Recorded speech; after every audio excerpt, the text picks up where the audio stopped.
Bonsoir à tous, bienvenue dans votre émission La Réunion Léla, une émission, on va dire, très spirituelle, ésotérique. On va parler de deux choses différentes. On va parler d'abord de la Rose-Croix. On va voir ça dans l'événement à venir.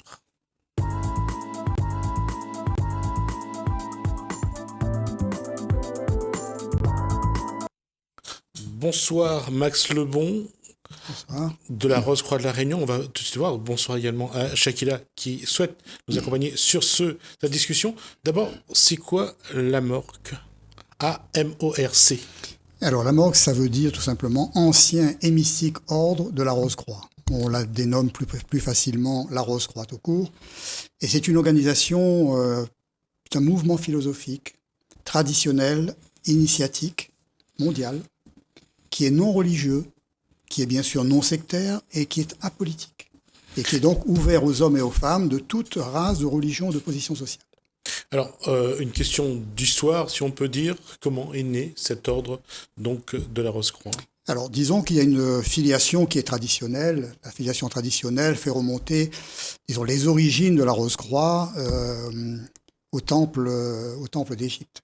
Cela veut dire vers la dynastie, 18e dynastie, vers 1500 avant Jésus-Christ, où là existait sous le règne de deux pharaons principalement, qui s'appelaient donc Toutmose III et Akhenaton, existait à cette époque ce qu'on appelle des écoles de mystère ou des écoles de vie, où les gens se réunissaient pour justement s'interroger sur les questions fondamentales qu'on se pose encore aujourd'hui. Qui suis-je? Où vais-je?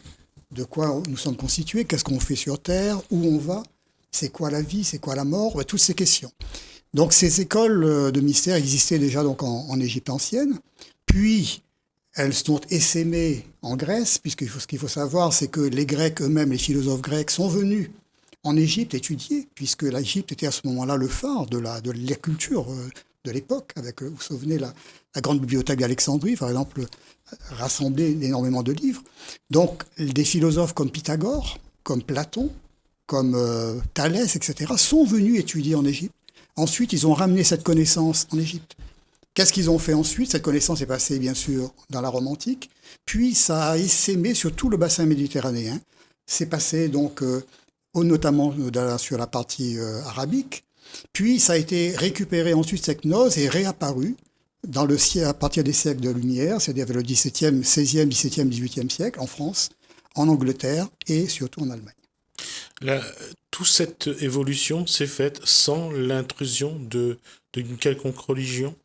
Alors, Tout est resté philosophique. Alors, à cette époque-là, on parlait beaucoup de philosophie. Si on prend l'exemple de la Grèce antique, elle est connue pour avoir eu de très grands philosophes. Certainement Platon, le pays qui a généré le plus de philosophes jusqu'à aujourd'hui. Donc, c'était bien des philosophes.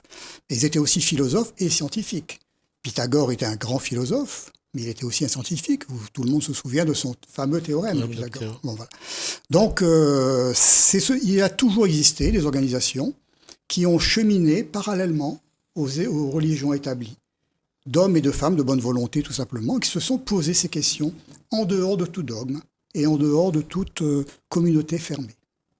Voilà. Est-ce qu'on peut dire que ces organisations peuvent remplacer la religion ou on peut les comparer?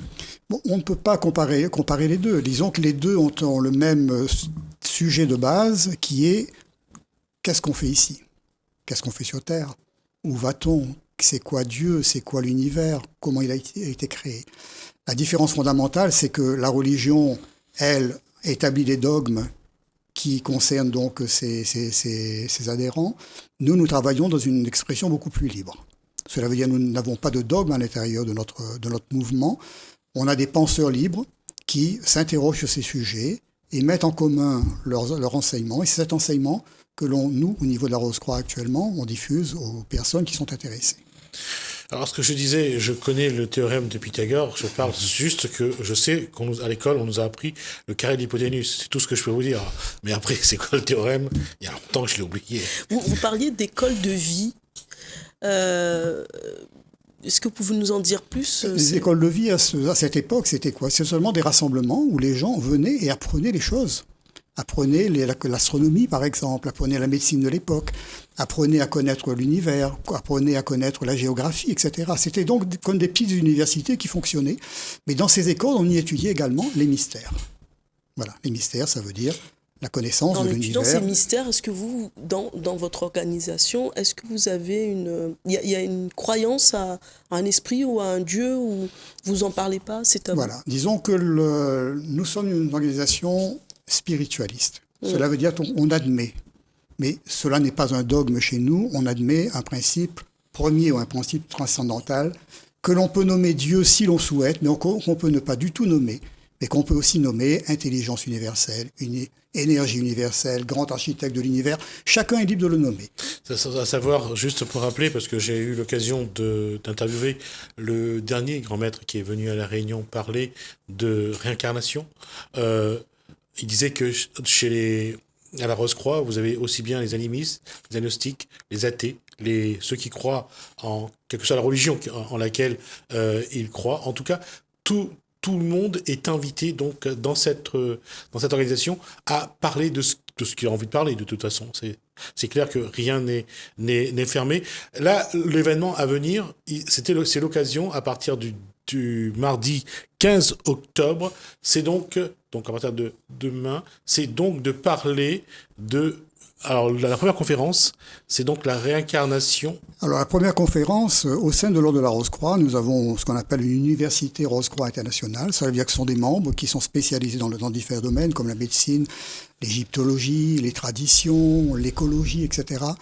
Ils travaillent sur des thèmes bien précis et ces thèmes sont ensuite diffusés lors de conférences dans le cadre d'ouvrages particuliers. Donc, la semaine prochaine, on aura donc un conférencier de cette URSI, Université Rose-Croix Internationale, qui sera à La Réunion. Et dont la première conférence, qui sera donnée à l'hôtel Le Ville de Saint-Pierre, dans le salon d'honneur, le mardi 15 à 18h30, sur le thème de la réincarnation et karma, mythe ou réalité.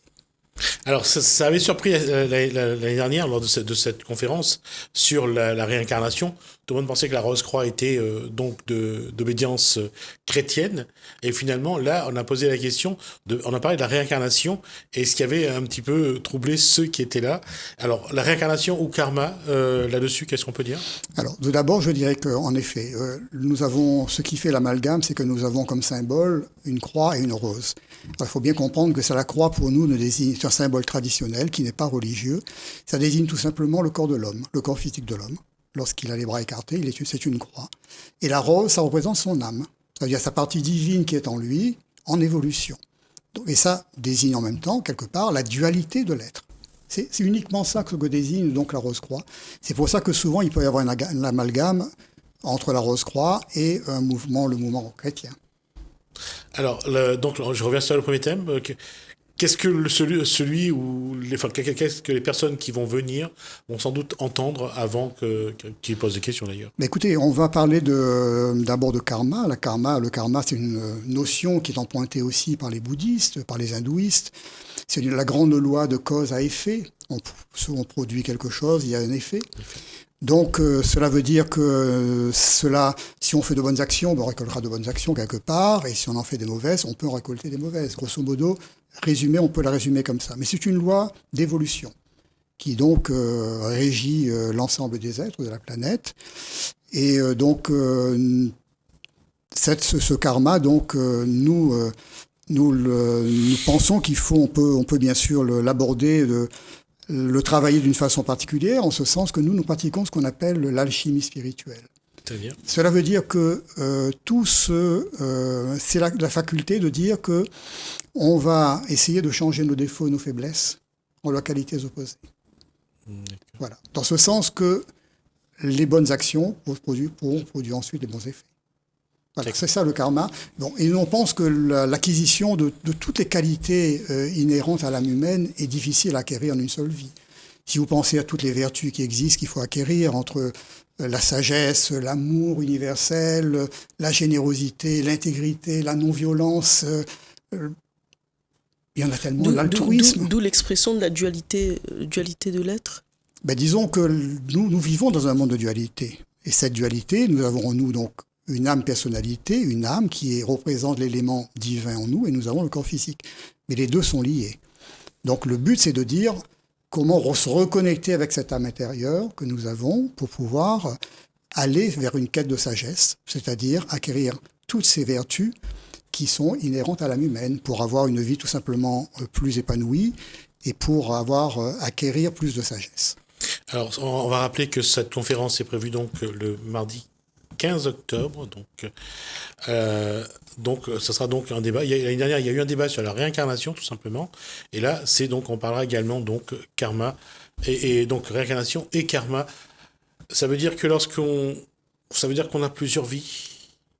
Écoutez, nous pensons en effet qu'acquérir toutes ces vertus dont je parlais à l'instant, en une seule vie, c'est quasiment impossible. Nous pensons vraiment que bon, alors, c'est pas aussi un dogme chez nous, mais c'est une proposition. Des membres y croient, d'autres n'y croient pas. Nous pensons que, en effet, pour acquérir toutes ces vertus et aller vers cet état de sagesse, comme ont exprimé des êtres d'exception qu'on a connus, comme Jésus, Mahomet, Bouddha, Krishna, etc., eh bien, il faut en effet plusieurs vies. Donc, pour nous, la mort n'est qu'un passage qui permet donc ensuite à l'âme de rejoindre certains plans, de revenir ensuite s'incarner pour pouvoir continuer sa quête de sagesse. Est-ce que le fait que vous parlez de la réincarnation, quelque part vous y croyez? Est-ce qu'on peut dire que quelque part vous croyez en Dieu? Parce que la réincarnation, il faut qu'il y ait l'intervention divine pour que la personne renaît quelque part. Écoutez, alors c'est une excellente question. Là, il faudrait revenir un petit peu aux origines même de la Genèse. Nous pensons qu'en effet, il y a une création. S'il y a une création, il y a quelque part un créateur.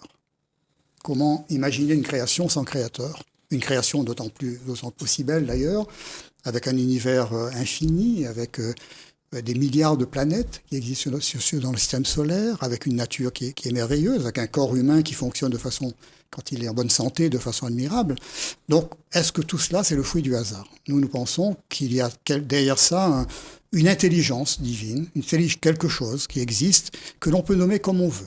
Mais certainement pas un homme anthropomorphique à l'image de l'homme qui serait quelque part en train de dicter les choses aux hommes et aux femmes. Je pense que l'homme est doté, de par cette âme qu'il ennuie et de par le libre arbitre qu'il habite, il a les capacités de prendre en main son destin et d'être un penseur libre de ses actions et de pouvoir être aussi utile à la société et être un bon père de famille et bien sûr pouvoir évoluer positivement et s'épanouir dans la société et aussi dans le monde.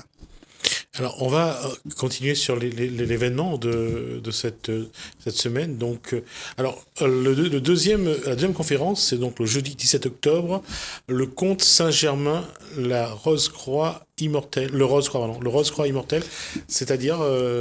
Alors, c'est une conférence un peu particulière, puisque le conte de Saint-Germain, c'est un personnage, je dirais, un petit peu haut en couleur, puisque c'est un personnage qui était très connu lors du XVIIe, XVIIIe siècle, était considéré comme un personnage vraiment singulier, en ce sens on le considérait comme étant un alchimiste, c'était un virtuose, un musicien, un grand virtuose, c'était un grand peintre, c'était un polyglotte, et tous ceux qui l'ont approché ont trouvé qu'il avait une personnalité très particulière. Et tout le monde était admiratif de son érudition. Et donc, même Voltaire qui disait que c'était un homme d'exception. Voilà. Donc, cet personnage, eh bien, on va essayer à travers le conférencier, de mieux vous le présenter et vous donner sous la langue de la tradition, des archives que l'on a, nous, au niveau de la Rose-Croix, un éclairage particulier sur ce personnage qu'on appelle le comte de Saint-Germain, donc considéré comme étant le Rose-Croix immortel entre guillemets. Donc il a vécu au XVIIe siècle 17e, 18e. Alors même ses origines sont difficiles à déterminer, puisque quand il parlait de lui ou des expériences, il faisait aussi expérience à des époques très reculées, comme s'il les avait vécues. Et donc personne ne sait exactement précisément de quand il est né, quand il est mort, mais on sait que ce passage-là a été marqué par de nombreux témoins à cette époque. Et on parle d'un homme qui finalement a une philosophie, mais pas plus une philosophie de vie plutôt qu'une religion. Là. Oui, c'était en effet quelqu'un qui avait certainement eu contact avec la fraternité Rose-Croix de l'époque, et donc il était empreint d'une philosophie mystique et traditionnelle, je pense. Alors le dernier, je ne sais pas si c'est ce qui va le plus plaire, parce on va parler de quelque chose qui fascine, qui se fait interroger qui fait interroger beaucoup de monde, qui pose beaucoup de questions, c'est l'Atlantide. Mythe ou réalité. J'ai vu récemment encore un sujet à la télé là-dessus. Ils ont essayé de situer plus ou moins où pourrait être, où avoir été cette île qui a disparu. Et pour l'instant, ça reste quand même un mystère tout entier. L'Atlantide reste un mystère entier. Jusqu'à maintenant, on l'a essayé de localiser dans au moins 60 lieux différents dans le monde Exactement. entier. Et donc, justement, cette conférence va faire le point sur ce que dit la tradition au sujet de l'Atlantide, qui dit que c'est un continent qui a existé, qui a disparu, et ce que les recherches actuelles nous disent en la matière sur cette Atlantide. Donc, c'est une conférence qui va être donc intéressante, je pense, et chacun pourra se faire son opinion à l'issue de cette conférence. Qu'est-ce qu'il y a dans l'Atlantide qui est aussi, j'allais dire, attirant? Est-ce que c'était de dire que c'est un pays, ça a été un endroit où ils avaient beaucoup de connaissances, d'énergie, l'Atlantide fascine par ses connaissances ou parce que, un peu comme les moailles de l'île de Pâques, on se demande comment ils l'ont fait pour les amener à cet endroit-là? Mais au moins pour une chose, de façon historique déjà, parce que l'Atlantide, je crois qu'on l'a fait remonter autour des 9000 ans avant Jésus-Christ. Oui. Donc à cette époque, il n'y avait pas de grande civilisation connue sur la Terre entière. Et donc dire qu'une civilisation a existé à cette époque, qui avait atteint un niveau de connaissance assez important, semble-t-il, et qui a disparu tout d'un coup, eh bien on se demande comment cette civilisation a pu disparaître Aussi rapidement. Sans qu'on n'en ait aucune trace. Parce que sinon on s'arrête aux Sumériens à 6000 ans. Oui. À 6000 ans. 6000 ans. Et là, pour eux, il y a un vide. Et même Platon l'aurait indiqué par ses écrits. Il a raconté une histoire de quelqu'un qui lui aurait connu cette histoire-là 200 ans avant. Ça fait beaucoup de si, ça fait beaucoup d'hypothèses. Et malheureusement... Exactement. Celui qui en a le plus parlé, d'ailleurs, c'est Platon. Dans deux de ses ouvrages, le Timée et le Critias. Il en a parlé parce que lui, il avait reçu cette information, en effet, d'autres personnes, etc. Donc le faisceau historique par rapport à la véracité de cette Atlantide est ténu, est vraiment ténu. Donc on ne pourra pas dire grand-chose sur l'historicité même. Mais il y a donc certains endroits où peut-être il y a des témoignages qui sont quand même parvenus. Et peut-être dans certains temples d'Égypte d'ailleurs, il y a des endroits où on pourrait retrouver quelques témoignages de ces. Pas seulement quelques témoignages, c'est-à-dire que ce qui avait surtout, je pense, touché un petit peu les archéologues, les chercheurs, c'est de trouver les mêmes symboles, que ce soit chez les Aztèques, les Incas, dans d'autres civilisations, à des âges différents, mais des symboles qui se ressemblent. Et tout le monde a fini par dire que finalement, ça peut venir que des Atlantes qui se seraient un petit peu éparpillés dans le monde. Voilà, je ne voudrais pas dévoiler toute la conférence, mais il se peut, en effet, il y a quelque chose de vrai dans ce que vous dites, c'est-à-dire que on suppose que cette civilisation, avant de disparaître, il y a eu des gens qui ont eu le temps de partir et de parcourir un petit peu le monde, de s'installer dans différents endroits, et on le retrouvera sous d'autres aspects. Et je pense que l'Égypte en a hérité d'une partie de cet héritage, mais pas que l'Égypte.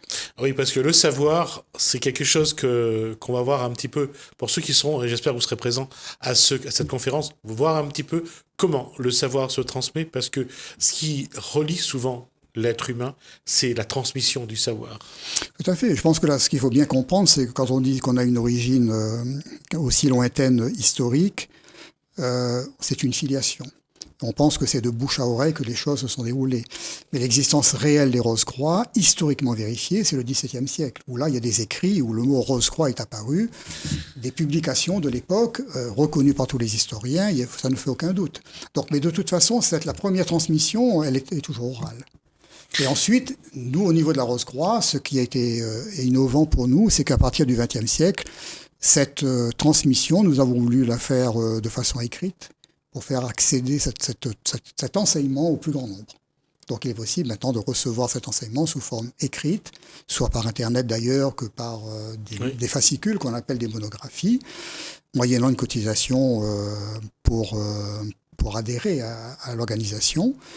Maintenant, cet enseignement donc, est accessible à tous.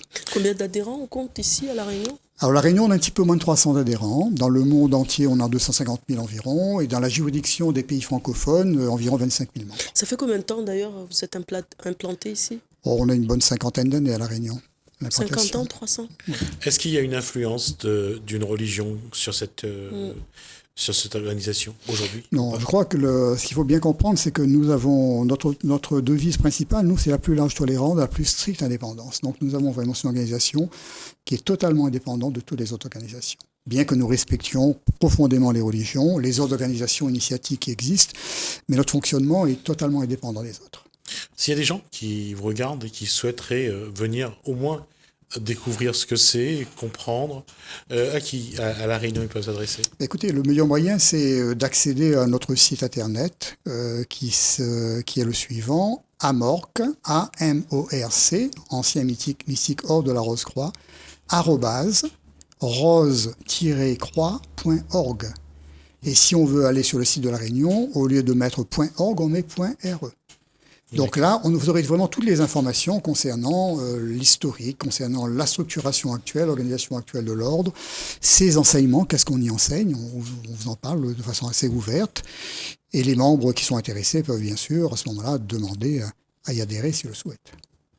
D'accord. Il nous reste quelques secondes, Max Lebon. Qu'est-ce qu'on peut dire pour inciter les gens non pas à adhérer à la Rose-Croix, mais pour avoir envie de découvrir qu'est-ce qui se passe depuis que le monde existe, comment ça a évolué?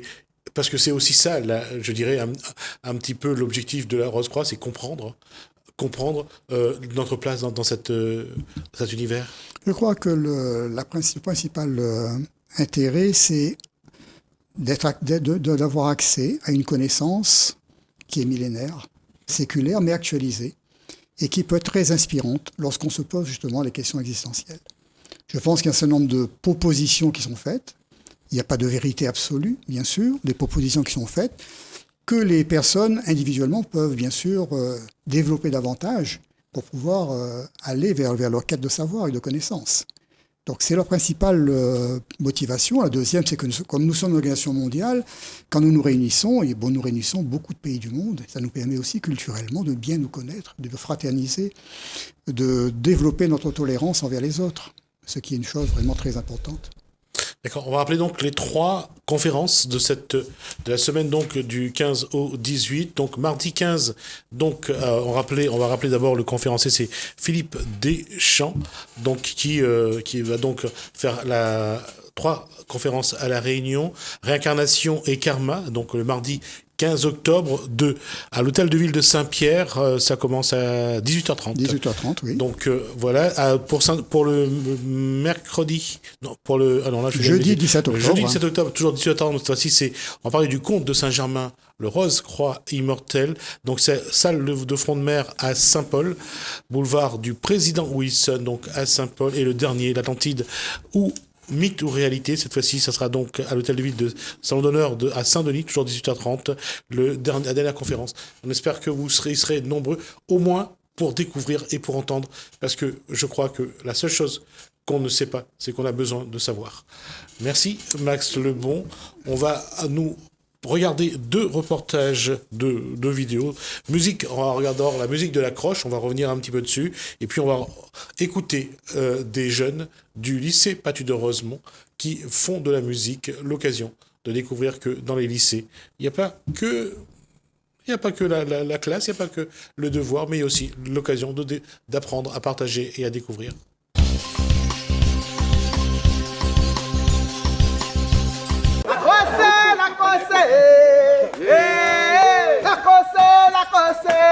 Il s'est défoulé. La cosse.